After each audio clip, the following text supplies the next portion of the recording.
waterfall chart tells us the entire beer story in one image. A bottle that retails for 225 rupees, of that 161 rupees is just taxation, and the company's declared price is 64, of which 59 rupees are the expenses, and it makes only 4.5 rupees on a bottle of beer. So the government captures about 71% of the consumer price, and the company earns only 2% of operating margin on the retail price.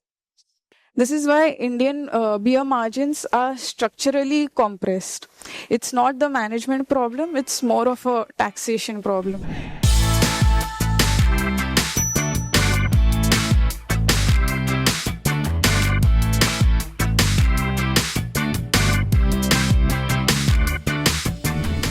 Please note down the upcoming FOF dates. Thursday, May 14th and Thursday, June 18th. So welcome everyone. Today we'll be talking about beer, not in a usual Friday night kind of a way, but as one of the most fascinating business models in consumer goods. So the title says brewed for scale, and that's deliberate. If there's one thing that explains every major decision in this industry, it's scale. Whether it be mergers, every regulation, every distribution, it's because of the scale. So let's begin with three paradoxes.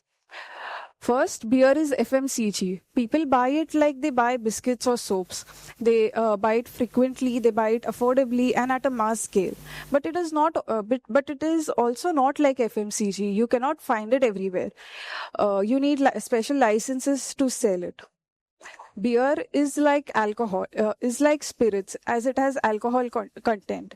But it's also not like spirits because it goes bad within months. It needs to stay cold, and a liter of beer earns you a lot less than what a spirit does. And the third one, the industry is incredibly concentrated. Four of the companies in the beer industry control about 50% of the profits. And yet there are tens of thousands of brewers at the bottom. So before we begin, let's establish one thing. Beer is not a niche market. It is one of the largest and the most profitable markets. It is even bigger than the snacking industry. Among the top 100 consumer food companies globally, brewers generate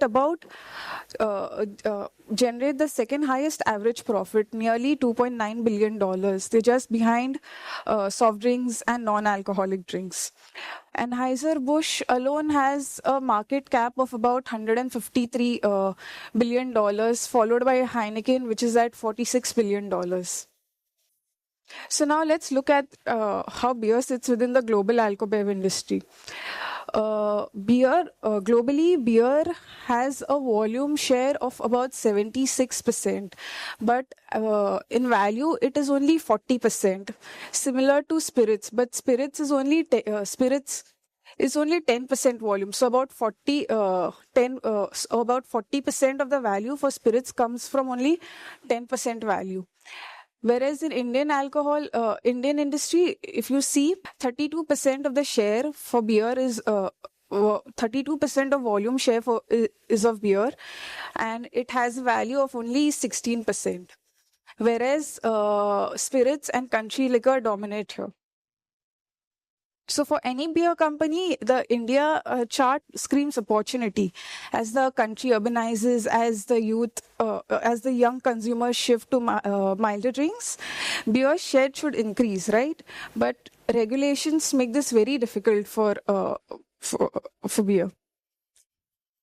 If we see the profit pool geographically, Africa has about a population of about 22%, but it has EBIT contribution of only 6%. Whereas if you see North America, 6% of the population contributes to about 40% of the profit.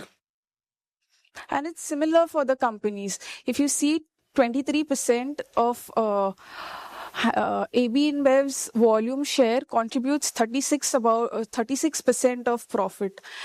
Whereas if you see for others, they have about 49% of volume share, but the value is only 31%. So we'll look at the fundamentals of the beer industry. The brewing process is fairly simple. It's milling, mashing, boiling, fermentation, and then storage. After storage comes to packaging. It, the key insight here that is in the process. It's that beer is perishable. Unlike whiskey, which gets better with age, beer starts degrading the moment it's packaged. So this constraint dictates everything about where you brew, and how you distribute. The difference between craft ale and lager craft ale is more experimental. People try to make it in different flavors, but lager is more widely consumed. So 90% of the beer volumes is just lager. If you see the cost structure of beer companies, cost of goods sold is 61% and marketing is 21% globally. But if you see for UBL, United Breweries, packaging materials is 50% and barley, malt and rice is 30%, which are the cogs for beer. So the packaging cost is the single biggest cost for beer. This is critical to understand. Beer companies are essentially packaging companies. The packaging costs way more than what is inside the bottle. And these cost pressures hit beer companies much harder than they hit the spirit companies, because the revenue per liter for a beer is just 1.1 USD, whereas for spirits it's $9.6 dollars. If you see Heineken's costs, in the last 15 years, the costs of raw material used to be 9% and now it's 10% of its total expenses. But whereas if you see for packaging, it's gone from 12% to 19%. That is where the local supply chains are a moat. So if you see a used bottle, a new bottle costs 3 times more than a used bottle. So if that's like a 67% cost saving for a beer companies. Companies with established bottle collection networks have a structural cost advantage that the new entrants simply cannot match.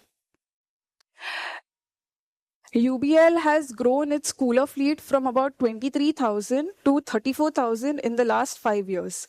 Each cooler placed at a retailer is a locked-in sales point for them.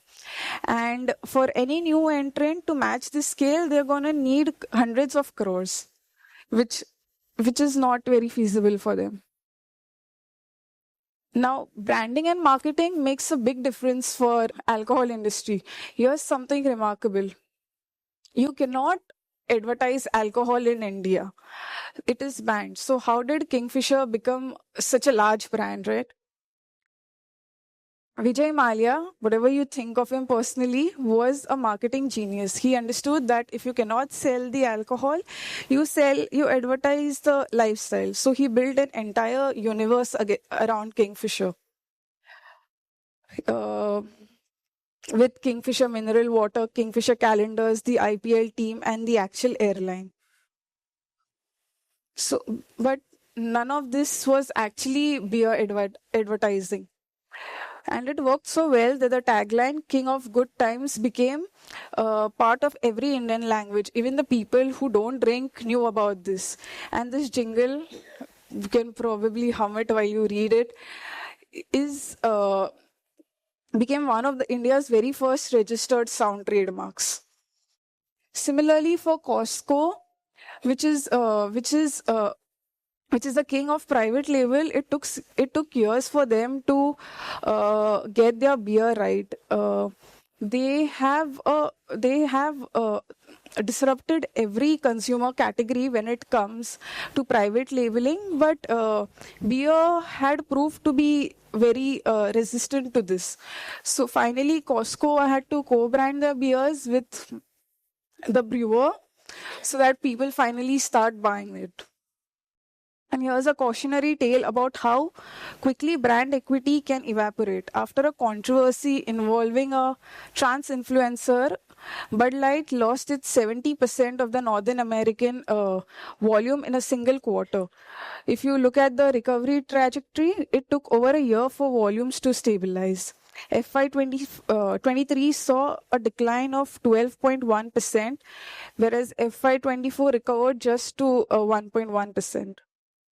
So beer versus spirits. Beer has a shorter shelf life, months, not years. It needs cold chain infrastructure. And because revenue per liter is so low, packaging and distribution eats a disproportionately larger share of revenue.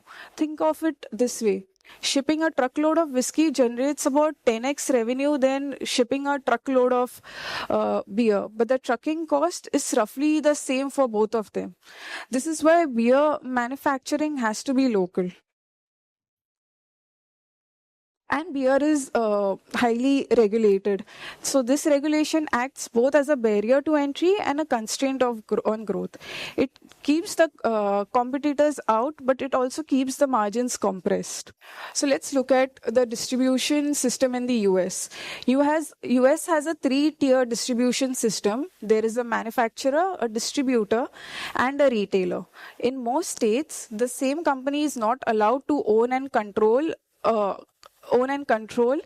all three tiers. In other words, a brewer typically cannot be the manufacturer and distribute and retail its own beer.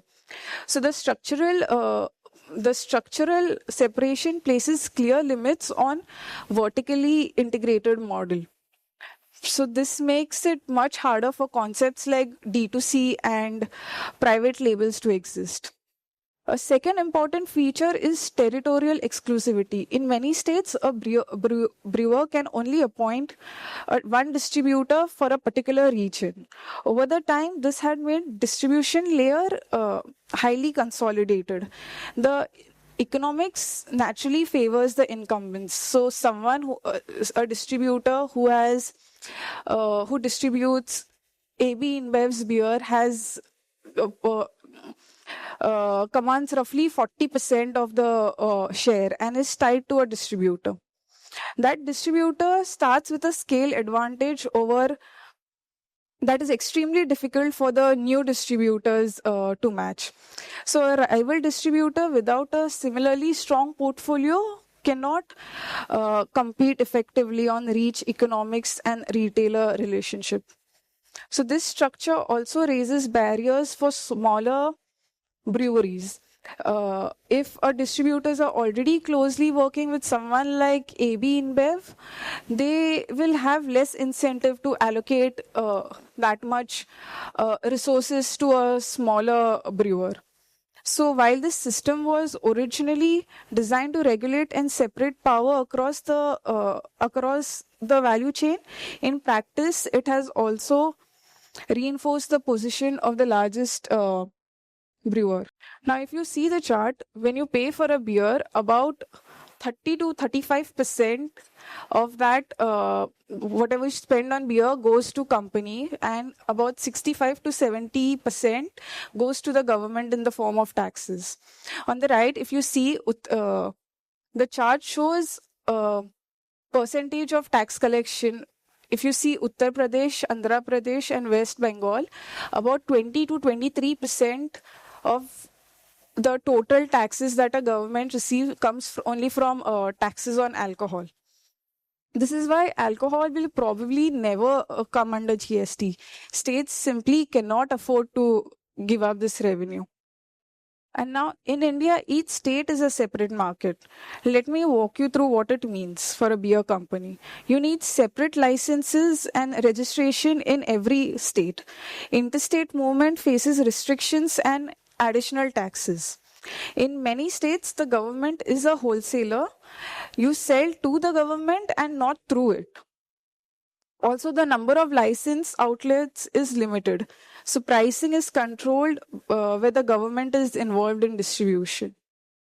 and there have been consequences to it. If you remember Bira story, they changed their name from B9 Beverages Private Limited to B9 Beverages Limited for IPO. For IPO compliance. And when they did that, every state treated it as a new entity, and overnight they banned the sales of bira in their states.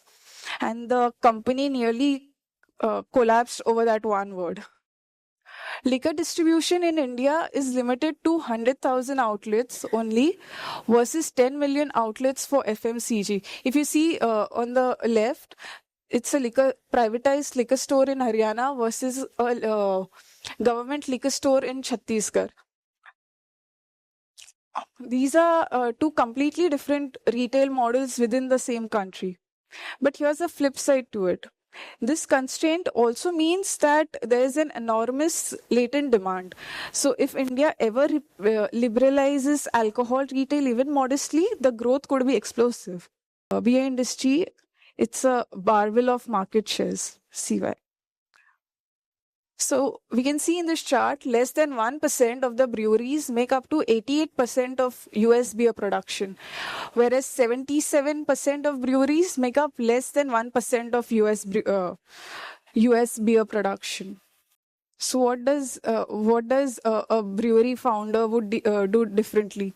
So he says distribution has become increasingly challenging for craft breweries since the pandemic.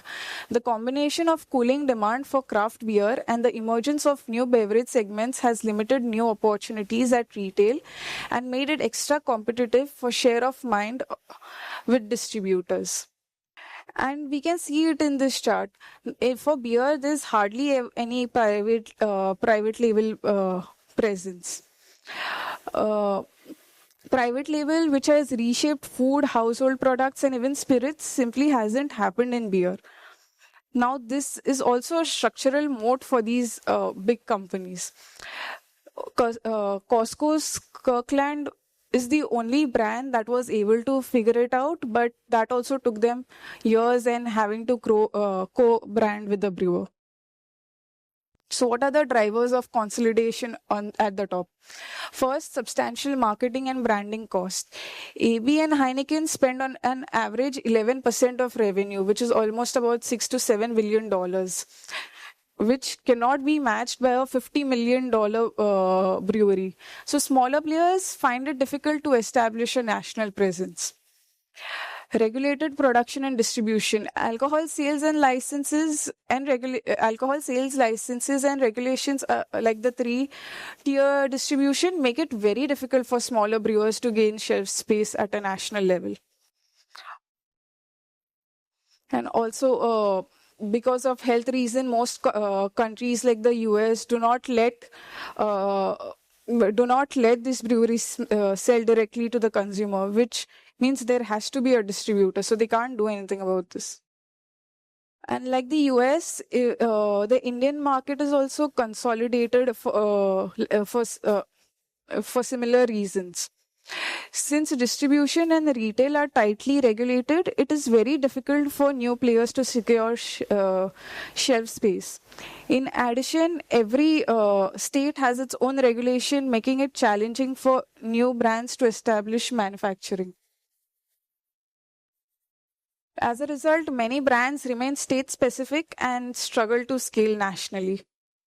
So coming back to this, all these paradoxes lead to one conclusion. Sale isn't just an advantage in beer, it's a survival. So now what's not to like in this industry? It's growth. Global growth has been sluggish. Emerging growth is offset by flattish growth in developed markets. If you see globally, the volume of beer that's been sold has decreased by 0.1%. And why is that? So the distinction on the right, if you see, there's a distinction on the right. So some of these headwinds are structural, like health awareness, fitness and well-being, whereas there are also some cyclical reasons like weak disposable incomes. The structural ones won't reverse with an economic upturn, and the industry knows this. So where will the growth come from? It's the emerging markets, the markets with rising incomes, high growth segments like imported beer in US. Grupo Modelo beer has become America's biggest beer, and newer categories like non-alcoholic beer. Now, non-alcoholic beer has been gaining market share from alcoholic beer, but it is growing from a very small base. In 2010, it had a 0.5% share of beer, and now it's about only 22%. But the margins here can be much higher. So it can be anywhere around 10 percentage points to 40 percentage points. So how can companies create value? Growth depends on geography and product segments. So you need higher presence in emerging markets with rising incomes, which will lead to higher volume growth, and you need presence in higher growth categories. If you see for Kingfisher, its declared price is starts from 48 rupees and goes up to 77 rupees. So the premium prices goes up to 67 to 77%, 77 rupees. So every consumer that you move up this, every consumer that you move up this segment, you get higher profitability. Your mainstream, your premium beer makes up to 2x EBITDA. And consolidated markets provide higher profitability. If you see in South Africa, Mexico, Colombia, and Brazil, it's highly consolidated. AB InBev and Heineken have the most share. And this shows in their margins. If you see the margins, the Middle America has the highest margins, followed by North America and South America. But you also need Europe and Asia Pacific for growth. So what are the key factors driving beer companies' success? First, scale. Then there is geographic presence. You need emerging markets and developed markets. Then product segments. And finally, management efficiency and execution. Beer companies have often been led by legacy promoters who've prioritized brand building and heritage over cost efficiency. However, if you see in AB InBev, strong management team has also driven significant efficiency improvements. I'll cover this in more detail. So let's look at these companies. So AB InBev is the biggest company globally. Then we have Heineken, who has the most diversified geographical presence, and United Breweries, which is the biggest in India. So AB InBev and Heineken significantly outscale other breweries in volume. AB InBev's volume is over 2x of Heineken and far above peers. And similarly, they have the highest EBIT margins. EBIT. So AB InBev's revenue from Middle Americas is just 29%, but it translates into a profit of about 42%. Similarly, if you see for North America and South America, even there the revenue translates into a good chunk of profit.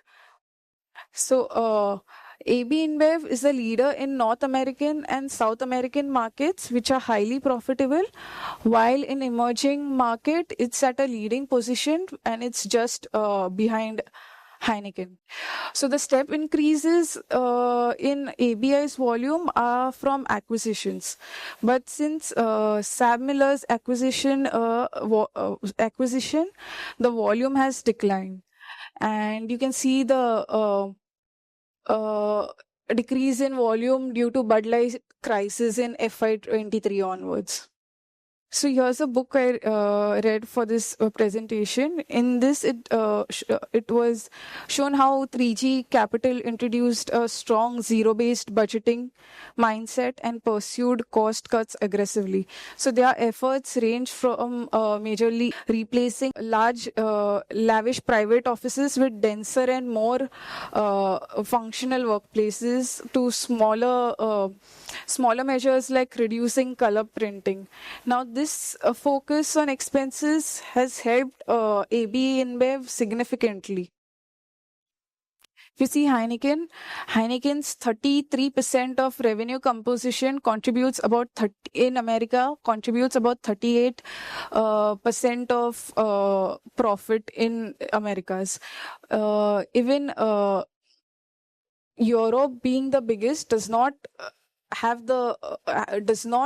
significantly contribute to the as significantly contribute to the profit, but it still is a growth engine for Heineken.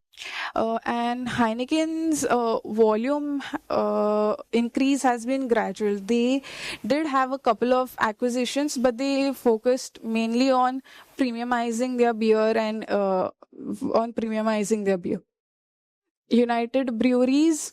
So another book I read for this. So Carlsberg wanted to buy SNS stakes of BBH, and they persuaded Heineken to join them in a deal to take over SNN and break it between them. But Heineken ended up with a UK business that would turn out to be a can of worms, and an Indian business where they faced a quarrelsome partner in the person of drinks mogul Vijay Mallya. So what happened here was Carlsberg wanted exposure to the Russian market, so that is why they persuaded Heineken to acquire SNN stake with them. But in 2023, the Russian government seized the Carlsberg's operations in Russia, and Heineken's consolidation prize became India's biggest beer company.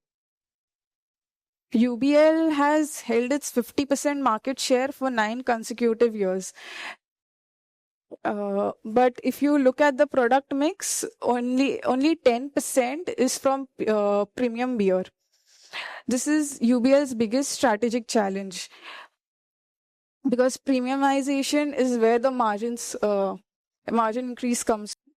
So this waterfall chart tells us the entire beer story in one image.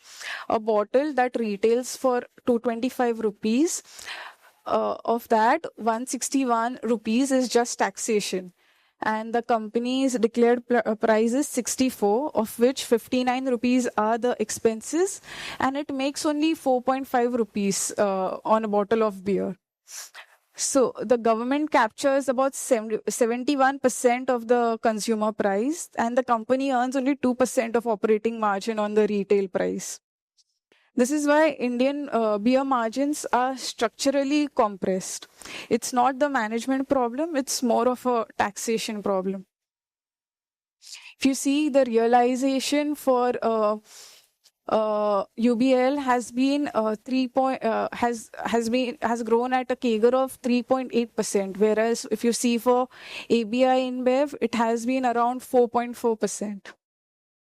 And it has high working capital requirements, other FMCG companies, because in many Indian states, the government is the customer, and state beverage corporations buy beer from UBL and distribute it through the government depots and pay whenever they feel like.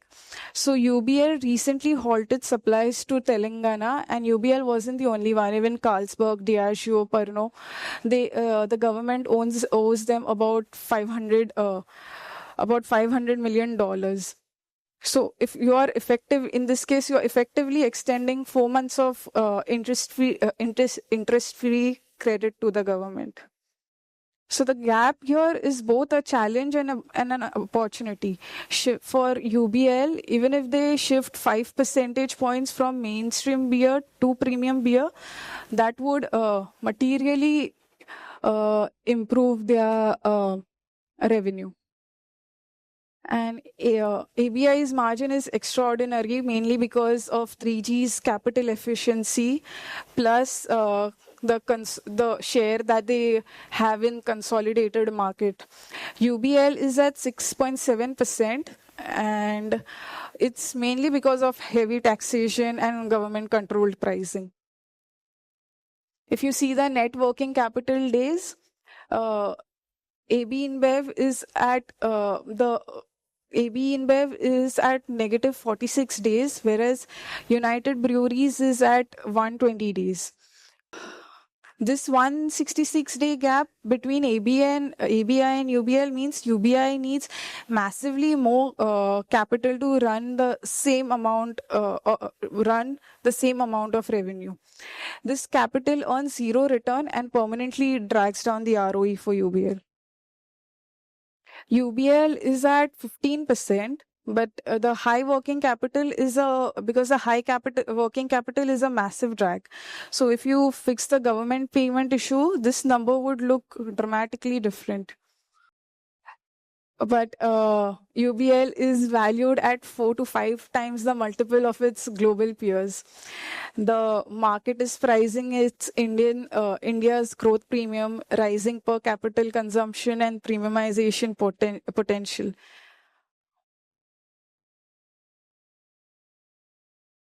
So this book provides a company level view of how leading brewers expanded globally via acquisitions while navigating local markets shaped by regulations.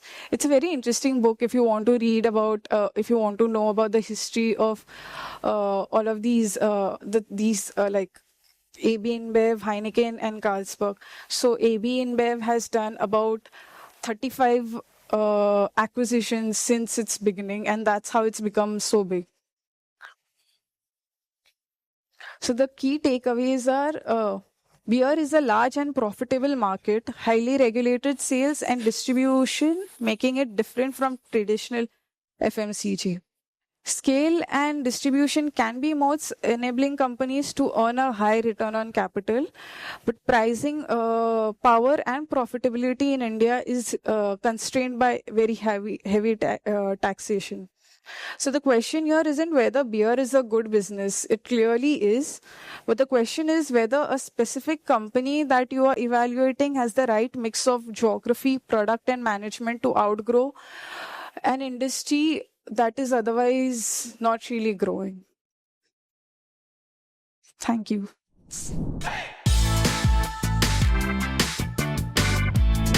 Hi, excellent presentation. Have you compared the cyclicality of beer consumption in European or American markets versus India? Like in India, if you see UBL, you will see the consumption is high in summer months. Yeah. So in UK, people drink beer even in winter, even in Europe. So what is the have you looked at the No, because that is another very important part of this business in India. It's very seasonal. No, I've actually not looked into that, but I will look into it and let you know about it. Thank you. Thank you. Thank you for presenting. So United Spirit, what's your view and any numbers? So have you compared with this or only? No, I have not compared it with United Breweries since it's all spirits and here it's only beer. Yeah. Okay.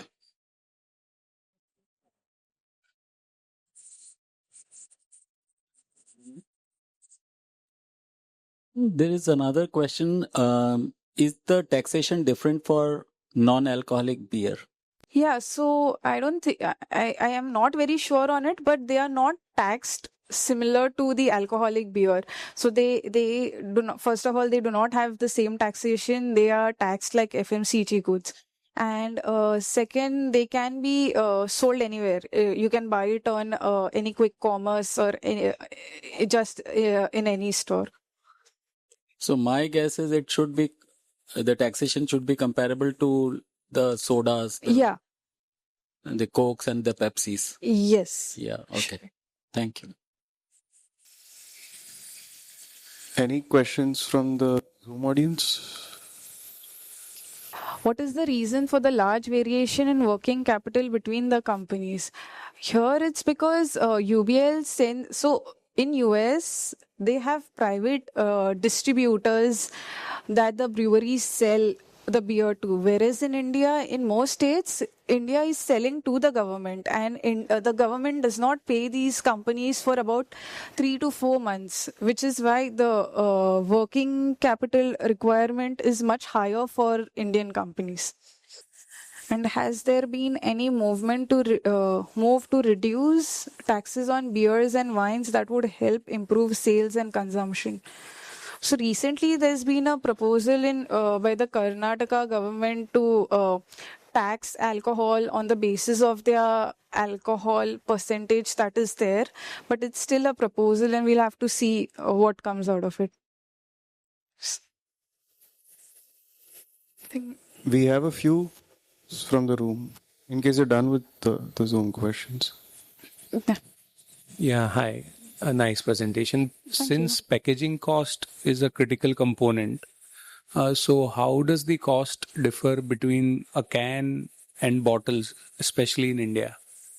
Because bottles are reusable, but cans are lighter. So I was looking into it, but I did not find really information given about it by the company.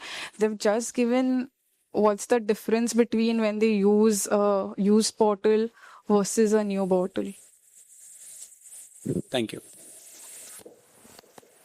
Yeah, actually, I had a similar question, but as like the earlier gentleman. So, when you mentioned that 50% of the cost is packaging, which is For like United Breweries. yeah, which is like amazing. Now, my understanding is that cans end up being more expensive than bottles. So this is my understanding. I don't have. I mean, maybe you can correct me. And that's one of the reasons why the transition from bottles to cans even initially was quite slow. But increasingly we are seeing if cost is such a huge factor, packaging, why are not just beer, but even if you look at soft drinks, why are cans being pushed so much more than say, and the whole process of reusable bottles? Because I had read somewhere long back that, for example, a Coke bottle gets used about 9 times before it's actually disposed. So obviously they end up being much more possibly cost efficient. So any insight on that as to why there is this move on from bottle to can?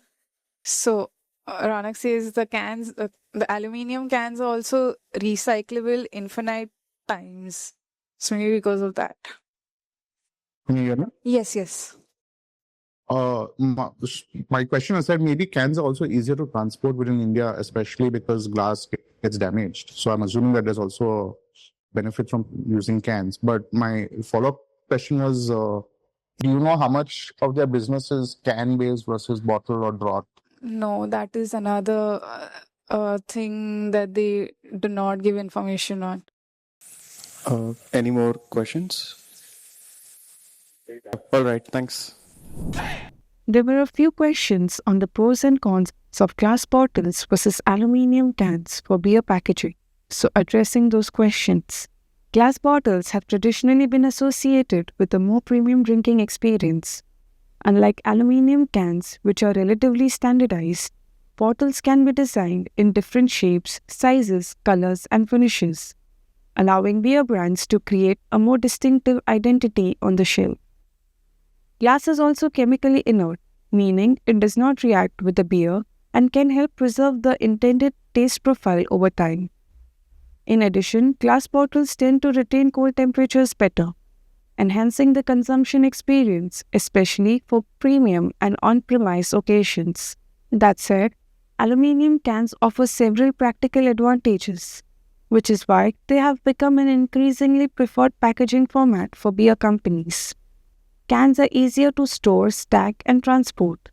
They are lighter than glass, less prone to breakage, and more efficient from a logistics perspective. They also block sunlight completely, which helps protect beer from light-related spoilage.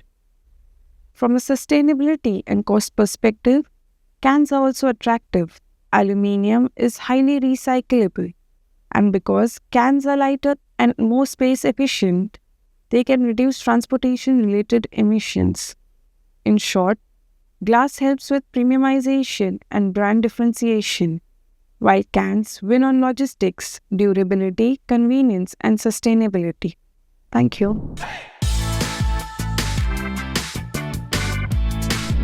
This initiative is undertaken solely with the objective of educating people at large about financial concepts, sectoral knowledge, and related matters.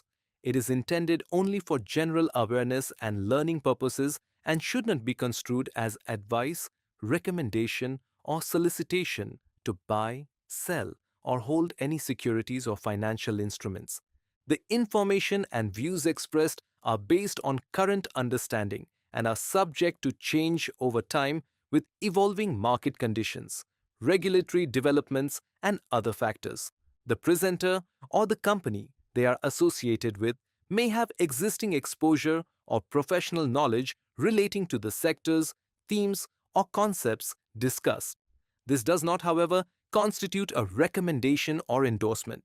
Participants and readers are strongly encouraged to exercise their own judgment and seek professional guidance before making any financial or related decisions. This initiative should be viewed purely from an educational perspective and nothing else.